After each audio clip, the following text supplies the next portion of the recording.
Team India अपने champions trophy के matches Dubai में तो खेल ही रही थी और अब ऐसा लग रहा है कि पाकिस्तान के हाथ से चैंपियंस ट्रॉफी पूरी तरह निकल जाएगी क्योंकि वहां के स्टेडियम के हालात ऐसे बताए जा रहे हैं कि बिल्कुल रेडी नहीं है और आईसीसी उससे बिल्कुल भी सहमत नहीं है। तो ऐसा हो सकता है कि अब पूरा टूर्नामेंट बाहर हो जाए। सो आइए इसी बारे में बात करते हैं और डिस्कस करते हैं हमारे गेस्ट संजय दीक्षित जी का। वेलकम संजय जी। नमस्ते, thank you for having me. Sanjay ji, क्या लग रहा है पूरा टूर्नामेंट बाहर हो जाएगा क्या? अरे भाई, अब भिखारियों को जो है ये क्या शौक चल रहा है कि साहब कि वो टूर्नामेंट होस्ट करेंगे। अरे यार, ये टूर्नामेंट छोड़ो और जो तुम्हारे जो है वो लोगों के पास खाने को अनाज नहीं है उसकी व्यवस्था करो। भारत से मांग लो, थोड़ा बहुत कुछ करो। हो सकता है भारत जो है जो अभी भीख दी है ना थोड़ी सी बांग्लादेश को, तुमको भी दे दे। But this was expected. I am not at all surprise, क्योंकि पहले भी आईसीसी ने कहा था कि भाई your timelines are too tight, और कैसे आप लोग करोगे इतना टाइट टाइमलाइन में, आप कैसे कर पाओगे। और पाकिस्तान की एफिशिएंसी सबको पता है। अभी तो आप ये देखिए कि उनके जो ब्लॉक्स बन रहे हैं, वो गद्दाफी स्टेडियम जो उनका प्रीमियर स्टेडियम है कराची वाला, उसमें तो ये हाल है कि अभी तक प्लास्टर भी नहीं शुरू हुआ है। और जो बाकी सब चीज़ें हैं उसकी फर्निशिंग्स हैं और दुनिया भर की चीज़ें हैं, वो कैसे होंगी? 40 दिन में तो नहीं हो सकती। आई थिंक ड्रेसिंग रूम भी कंप्लीट नहीं है। वो जो नया ब्लॉक बना रहे थे, जो आप जैसा बोल रहे हैं, वहाँ पे ड्रेसिंग रूम भी बनने थे, वो भी कंप्लीट नहीं है अभी। ड्रेसिंग रूम कंप्लीट नहीं है, ग्राउंड की हालत ख़राब है। आप सब कुछ कर लोगे तो ग्राउंड तो 40 दिन में सेटल नहीं होता। कुछ भी करना था यार, वो ग्राउंड काहे को खोद खाद डाला भाई? ग्राउंड रहने देते, खाली बिल्डिंग बिल्डिंग बना लेते तुम लोग। लेकिन वो तो पाकिस्तानी है, कुछ नहीं हो सकता उनका।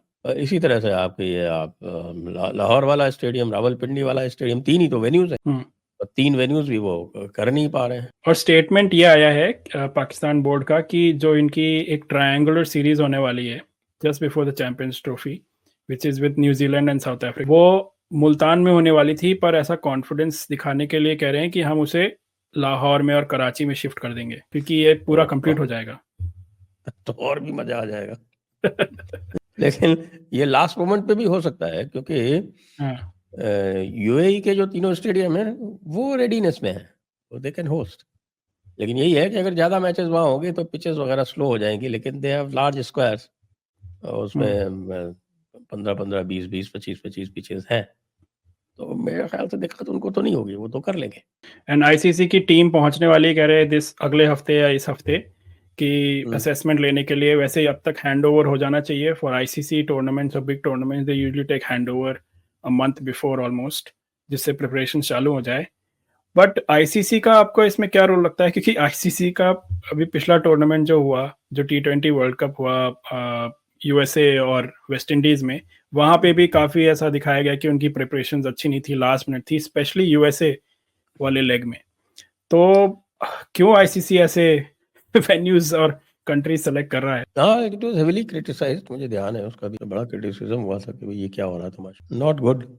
और आईसीसी ज़रूर सोचेगी कि भाई अभी अभी जो है उनको खूब मार पड़ी है। पूरा जो यूएस वाला जो लेग था वो तो डिजास्टर था पूरी तरह से। आधा तो टूर्नामेंट वॉश आउट ही हो गया था ऐसे टाइम पे कराया। टूर्नामेंट भी वॉश आउट हो गया और प्रिपरेशंस भी बड़े ख़राब थे, सब कुछ गड़बड़ था, everything was in a pretty bad shape. और न्यूयॉर्क वाला तो भगवान बचाए, वो बेचारा पाकिस्तान वो न्यूयॉर्क के चक्कर में मर गया। बताइए, इंडिया ने 119 रन बना के मैच जीत लिया और वो यूएसए से भी हार गए। वहां पे तो रन बनाना जो था was an impossible task. That was hardly a good advertisement for global cricket. और अब फिर से ये एक ग्लोबल टूर्नामेंट होने वाला है, पाकिस्तान में होने वाला है।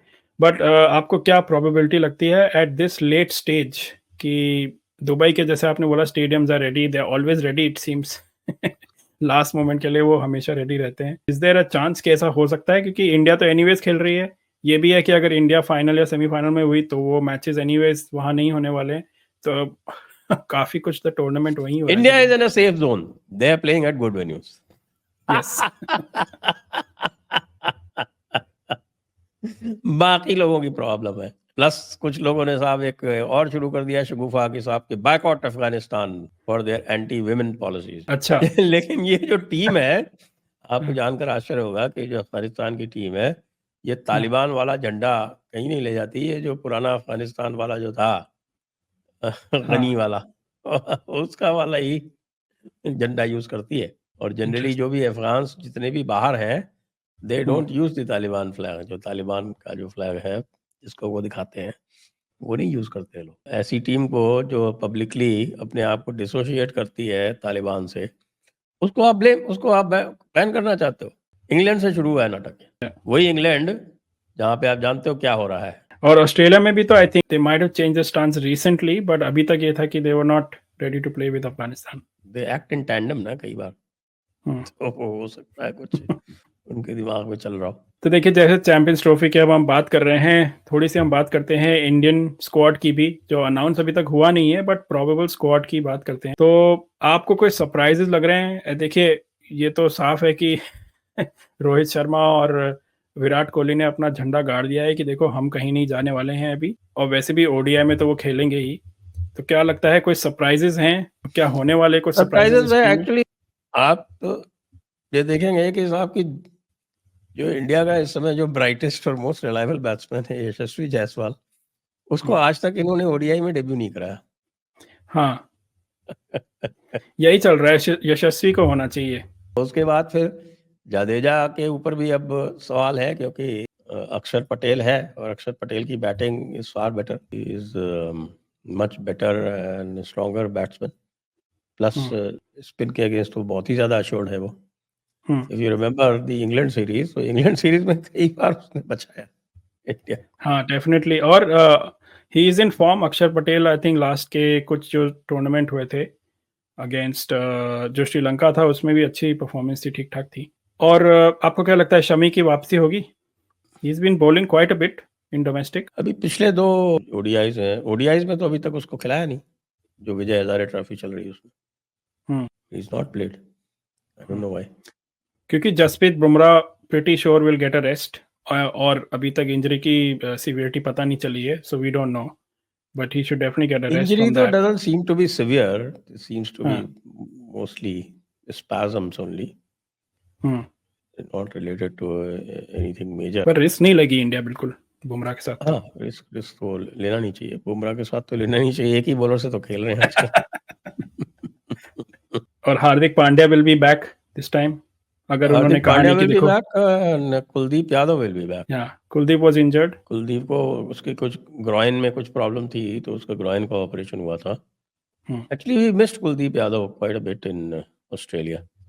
लोग इसके बारे में बात नहीं करते हैं, but Kuldeep Yadav has been very successful in Australia. उसकी जो स्टाइल है बॉलिंग की, जो फ्लाइट और वेरिएशन वाली जो स्टाइल है, वो चलती है ऑस्ट्रेलिया में, even on fast wickets it works. On Australian pitches wrist spinner has always been successful. इन्होंने उसको ड्रॉप कर दिया मतलब उसको मौका दे दिया कि भाई तुम जो है वो रिहैब कर लो। यार रिहैब कराने के लिए ऑस्ट्रेलिया की सीरीज थी, उसको भी, शमी को भी रिहैब करा दिया उसको, पुअर बुमराह। इसको इतना उनके चक्कर में बुमराह ने 50-50 ओवर डाले एक मैच में अपनी कमर टूट गई उसकी, लिटरली कमर टूट गई जो कहते हैं ना। और ऋषभ पंत का वैसे ओडीआई में इतना नहीं खेला है अभी रिसेंटली, बट क्योंकि पिछले जो ओडीआई में उसका कोई ग्रेट रिकॉर्ड भी नहीं है। ओडीआई में तो ईशान किशन का रिकॉर्ड है भाई। Ishan Kishan is sort of not in the frame these days आजकल। वैसे Riyan Parag would have been in the frame, but वो he got injured in the last South Africa series. उसके बाद से I think he still injured और recovering. तो उसी चक्कर में शायद या तो संजू सैमसन को, ऋषभ पंत को फिर से जगह मिल जाए। आई थिंक आई एम अभी not convinced about Sanju Samson in the one day sport. Vijay Hazare में भी कुछ नहीं किया उसने अभी तक। Number of new players have come up, बहुत सारे नए लड़के जो हैं वो they are doing well. Performance should be rewarded. मेरा हमेशा से ये मानना है कि भाई performance should always be rewarded, क्योंकि आप परफॉर्मेंस को रिवॉर्ड करते हैं तो लोगों का इंसेंटिव रहता है डोमेस्टिक में परफॉर्म करने का। ये जो होता है ना कि नहीं साहब ये तो सुपरस्टार है, इसको लेना जरूरी है, भले ही इसकी परफॉर्मेंस जीरो हो। ऑन परफॉर्मेंस चलो वनडे का as far as ODI is concern, Rohit and Virat still get a chance, लेकिन जो विजय हजारे में परफॉर्म कर रहे हैं उनका क्या, कब तक परफॉर्म करते रहेंगे? कंक्लूड होता है तो we will do a review of this series also, who are the performers, उनकी बात करेंगे। बिल्कुल बिल्कुल। और होना भी चाहिए। आई थिंक आपने बिल्कुल सही बोला कि इस टाइम पे अगर अपॉर्चुनिटीज नहीं दी जाएंगी प्लेयर्स को तो कब दी जाएंगी, और specially when we know the future, obviously Rohit and Virat ka future and Jadeja and all these people are almost at the later end of their careers. Who knows when they might announce retirement. तो उनके लिए आगे के prepare करना जरूरी है. So definitely these players should be given a chance. So as you said, we'll discuss this further. Thank you Sanjay ji again for analysis today. Thank you for having me. So viewers, आपको क्या लगता है? First of all, चलिए India का tournament तो anyways Dubai में होने वाला है, पूरा टूर्नामेंट ही करा देते यार, दुबई में अच्छा खासा ठीक रहता, कोई प्रॉब्लम नहीं होती, पाकिस्तान में अलग फंसे हैं सब. अदर देन दैट आपको क्या लगता है इंडियन स्क्वाड में किसकी जगह होनी चाहिए, किसको मौका मिलना चाहिए? तो let us know in the comments and please continue to like and subscribe to our channel.